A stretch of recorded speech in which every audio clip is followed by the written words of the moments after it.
ten ngajengipun pun rada badar dadi wanita ayu Sulistya ing warna.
Wanudya ayu anggambar arum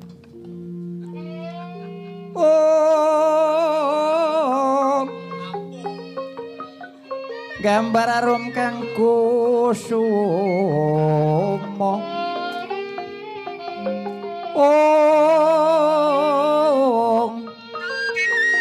gambar arum kang kusuma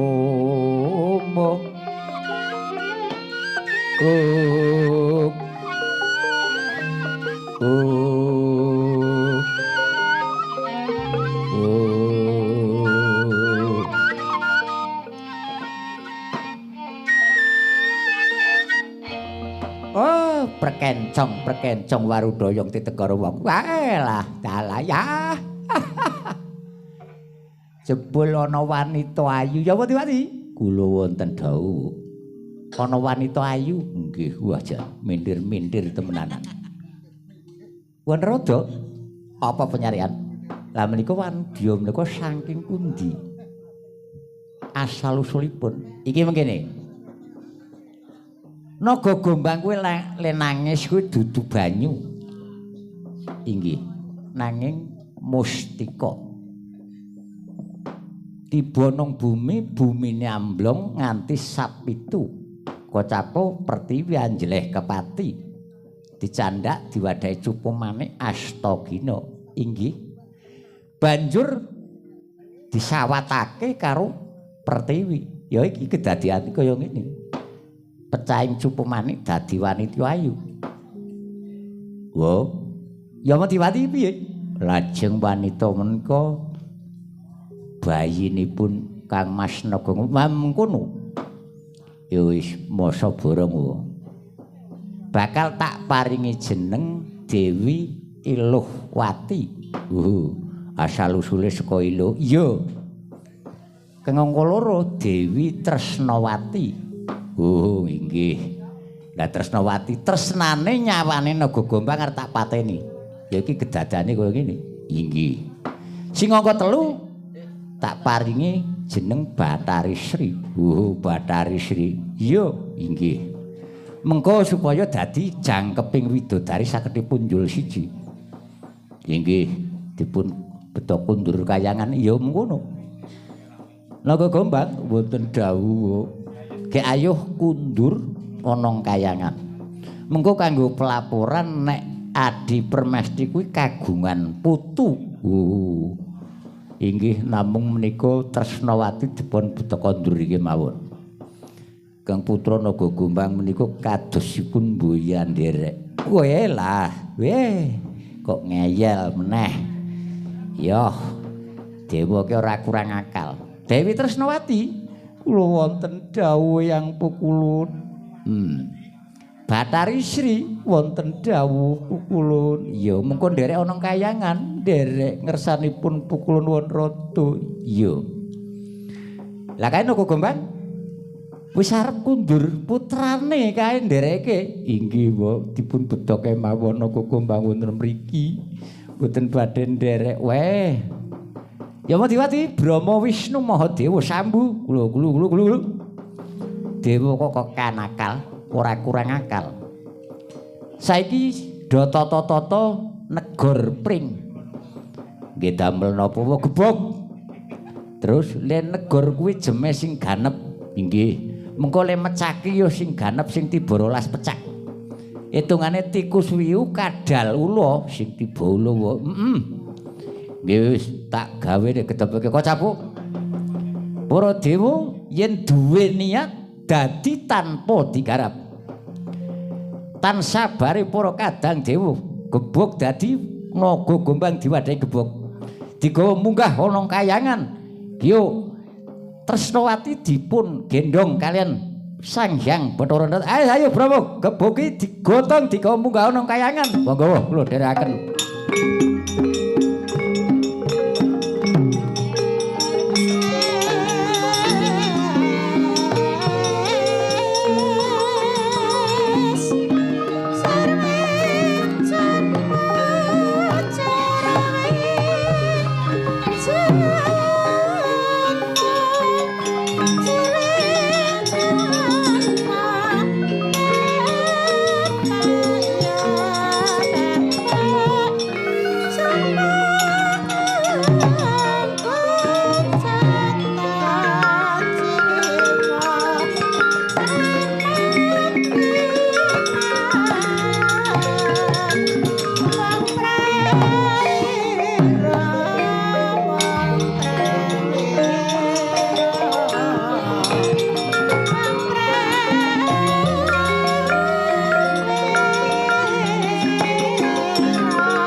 Kadang-kadangku dhewe aja keras-kerasem. Wis ora gelem kaya dipaksa.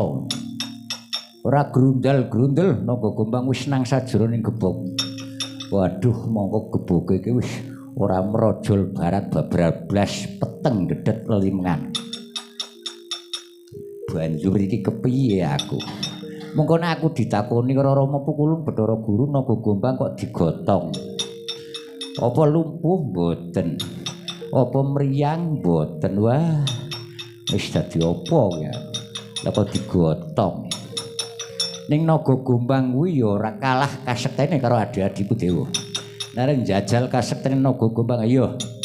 Men awakku sak lumbung Bandung gedene paribasan.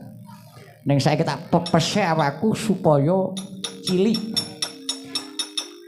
Rikala semana naga gombang matek kemandene. Sigra badhe medal saking sajroning gebog. Andrisi lampah melajar wonten ngesanipun Rama Bathara Guru.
kang tumingal campuh samit lelir dadet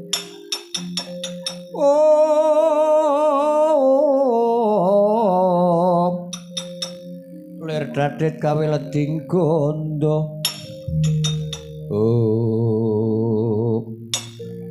wong ajaladu palenggan ulun naga gombang banjur kesusu keburuntara kaya dene ana ingkang angoyak-oyak.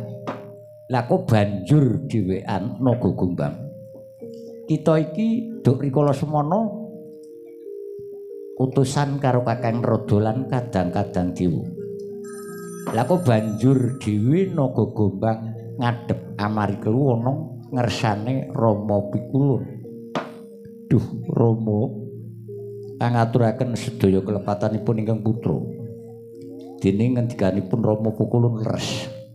Namung ing wekdal menika upami kula nderekaken kadang-kadang dewa utawi Pikulun Rada menika randhat lampahipun sekedap-sekedap kendel. Dados ingkang putra boten sabar angrumiyini mlajar wonten ngersanipun Rama Pikulun mengkono inggih. Mila sasampunipun ingkang putra ngadhep wonten ngarsanipun Rama Pikulun sedaya kelepatanipun ingkang putra angaturaken sungkem pangabekti kunjuk ngarsanipun Rama Pikulun. Oh iya ya wis kita tampa naga gombang ora dadi boyo pengopo awit jeneng kita teka ana ing kayangan wae wis ndadekake mengko ayom-ayeming kayangan Suralaya inggih. Lajeng saklajengipun menawi naga gombang menika sampun wonten ngarsa paduka Rama Pikulun menika jiwa raga ingkang putra kula pasrahaken bebasan sandang pangan nyumanggaken Rama Pikulun mengkono. Yen wong atuwa iku tanggung jawab marang pangane anak utawa sandange anak iki. Nanging pangane naga gombang kuwi beda karo liya-liyane inggih, nderek. Pangan kita mengko tak paringi nanging bisa mangan kuwi mung 3 sasi sepisan. 3 sasi sepindhah. Ya kuwi yen ana titah kang luput marang tumindak lajeng kados pundi. Mengko kita tak gawa nang jagat tengah tak pathok sisirahe. Inggih. Yen sasi besar Surasapar kuwi buntute ana lor madhepa kidul. Inggih. Yen ana titah saka kidul boyongan ngalor kuwi dadi pangan kita. Mekaten. Inggih. Nderek. Banjur besar Surasapar mulut badung mulut Jumadilawal kuwi geser buntut Manawetan madhepa ngulon. Yen ana titah pindahan saka kulon mengetan kuwi dadi pangan kita inggih.